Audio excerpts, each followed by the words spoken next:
I told you earlier that there are 5 ways to prove triangles are congruent. We have done 4 up until now. Section 4.6 goes over the 5th and last way we will prove triangles are congruent.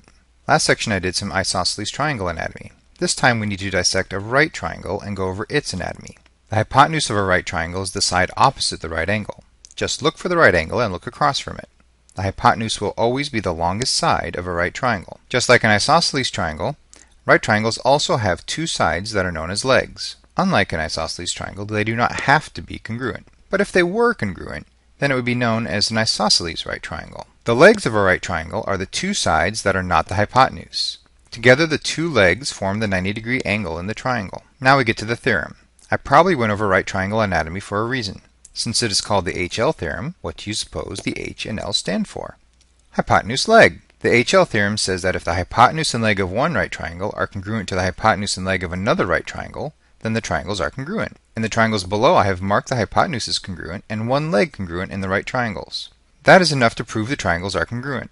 You must match the hypotenuse, but it doesn't matter which of the legs you match up. This would have also worked. This is still matching up one hypotenuse and one leg. It's called the Hypotenuse Leg Theorem, and I went over right triangle anatomy because the HL theorem only works on right triangles. You only ever have a hypotenuse in a right triangle, if that helps you remember. But do not try to use the HL theorem unless there is a right triangle.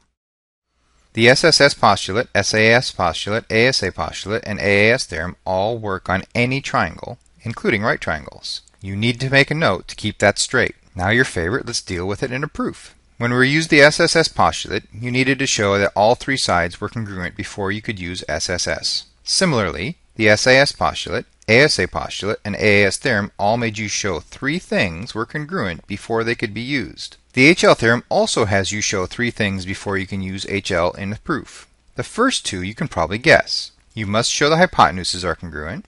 You must show one pair of legs, and it doesn't matter which pair, are congruent. Those 2 you probably could have guessed. But since the HL theorem only works on right triangles, you must also show that you have right triangles.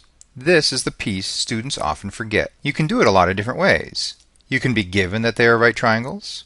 You can show that one angle is a right angle. You can show that one angle measures 90 degrees. You can show that the legs are perpendicular. There's a lot of ways you can go about it, but you must show that piece in a proof before you can use the HL theorem. Other than that, it works very similarly to the other 4 ways to prove triangles congruent, except only on right triangles.